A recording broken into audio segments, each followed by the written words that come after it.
take a chance and risk getting knocked out. Oh my God! Wow! The UFC is known for producing some of the greatest fighters in the world, but even the most dominant fighters can have their spirit broken by a tough loss. In this video, we'll take a look at the 10 most tragic losses of all time for UFC legends. Number 10. Robbie Lawler. The great Robbie Lawler was known as a savage in the UFC. Memorable victories include a split decision victory over Johnny Hendricks, the man who many people believe defeated the great George St. Pierre in UFC 167. This victory in UFC 181 secured the welterweight strap for Lawler and was followed by two legendary Fight of the Night defenses against Rory MacDonald and Carlos Condit. For sure, Lawler was on a roll and looking like the kind of fighter that would go down in history as one of the welterweight greats. Unfortunately, UFC 201 happened, and a savage called Tyron Woodley started his reign with a brutal first-round knockout of Lawler.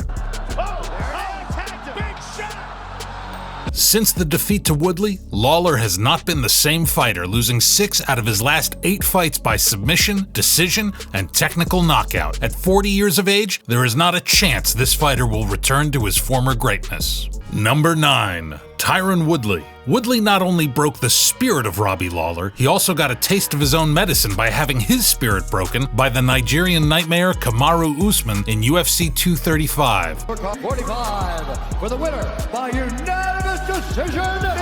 Before this fight, Woodley had a 7-fight undefeated streak going back 5 years. His victories included first-round knockouts and dominant submission victories. Since Usman outclassed him in a one-sided unanimous decision victory, Woodley has suffered 3 consecutive losses, including a first-round submission loss to Vicente Luque. Can't move because he's trapped up against the cage. If that wasn't bad enough, Woodley followed that drop in form with 2 consecutive losses to Jake Paul in their high-profile boxing bouts. Undefeated, the problem. Like Lawler, at 40 years old, we are never going to see the pre-Usman Woodley roar in the ring again.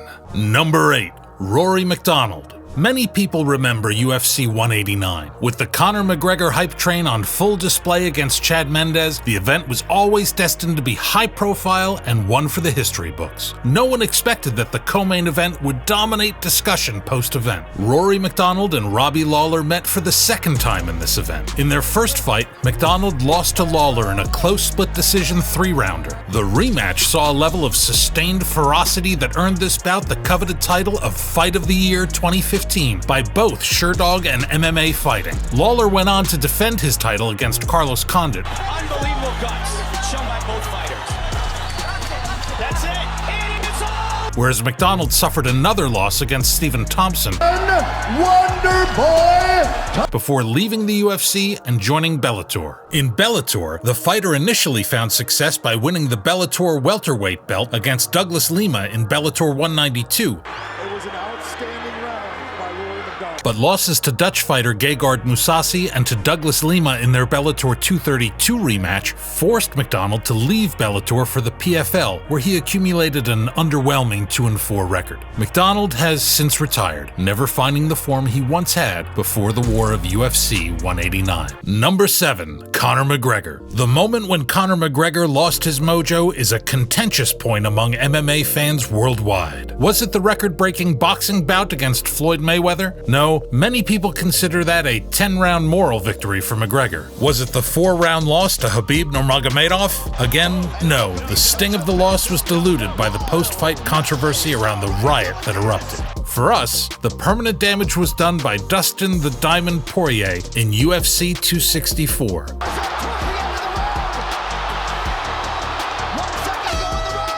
Most people accept that McGregor took Poirier lightly in their first rematch in UFC 257. McGregor expected an easy win. He was so sure of the victory that he spent most of the pre-fight build-up promoting Poirier's hot sauce instead of dishing out his signature trash talk. For UFC 264, it was a very different atmosphere. McGregor brought his A-game. He was prepared, aggressive, and focused. Unfortunately for McGregor, that didn't stop him from being outclassed. That resulted in McGregor not only being beaten, not only being stopped, but being removed from the arena in a stretcher with one of his legs in 2 parts. Will we ever see the old McGregor again? Michael Chandler is betting his career on a definitive no.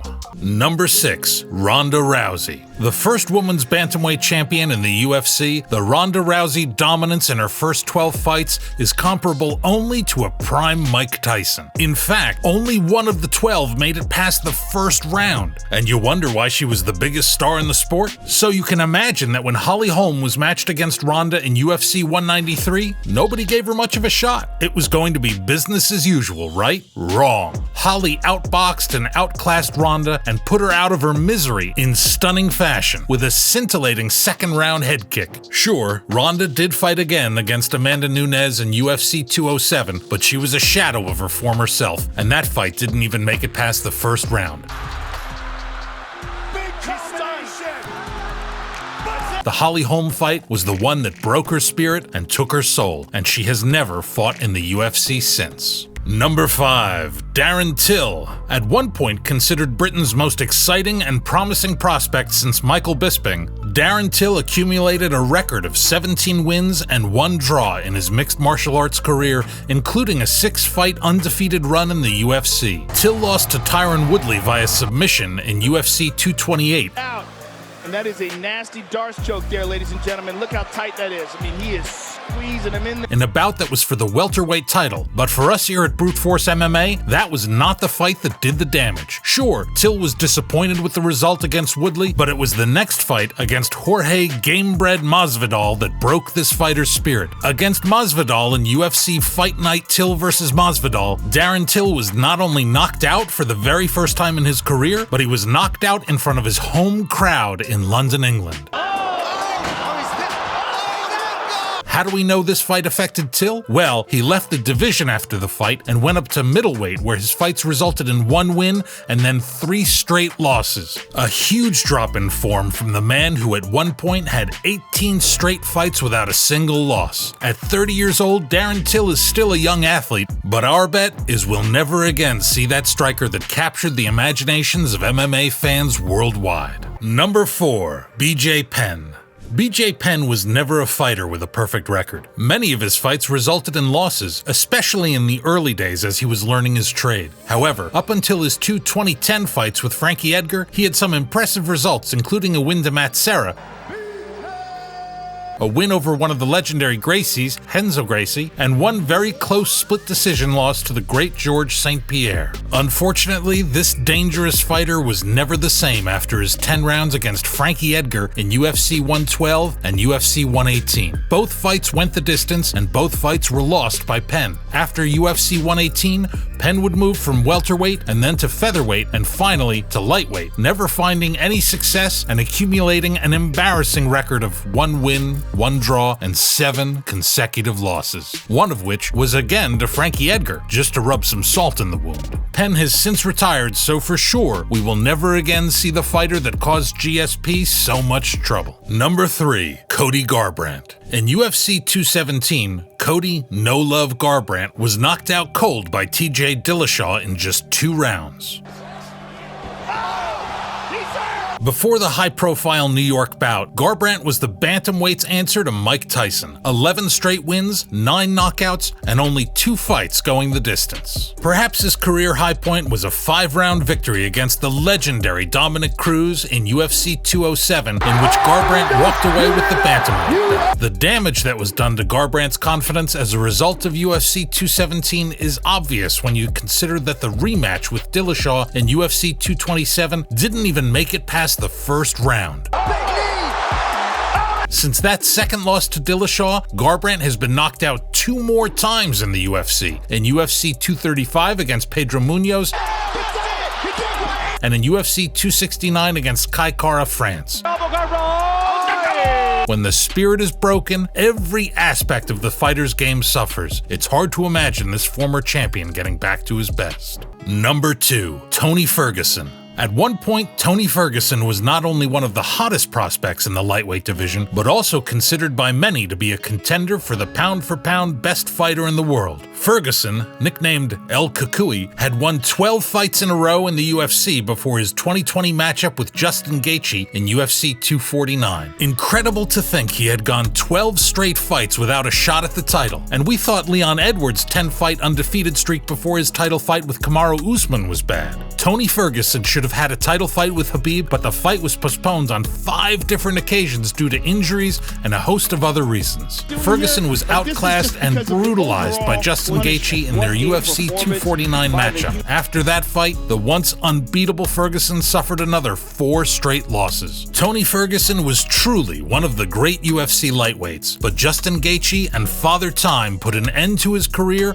before he ever got a chance to touch UFC gold. Number 1. Anderson Silva. Anderson the Spider Silva, a legend of the sport and of the UFC. Silva was relatively old at 31 when he made his UFC debut in UFC Fight Night 5. Silva then went on one of the most impressive and dominant runs in UFC with 16 straight wins, 12 of which were title fights. Unfortunately, it all came to an end in UFC 162 against Chris Weidman. Silva was knocked out in the second round in one of the biggest upsets in the sport's history. The sad thing from Silva's point of view is that it wasn't a perfect game plan from Weidman that brought him down, nor was it Father Time. Anderson Silva lost because of pure arrogance. Silva spent much of the first and second rounds taunting Weidman with his hands down before his chin was found exposed and the fight was over. Weidman put the nail in the career of Silva in their UFC 168 rematch, breaking Silva's leg in half. Since Silva's vicious leg break, he has suffered 5 losses in 7 fights and has since retired from the sport. A sad end to one of the greats. Hope you enjoyed our video. Did we forget any tragic losses? Let us know in the comments below, or perhaps you think Till and Garbrandt still have time for a career comeback. See you next time, and don't forget to subscribe to our channel.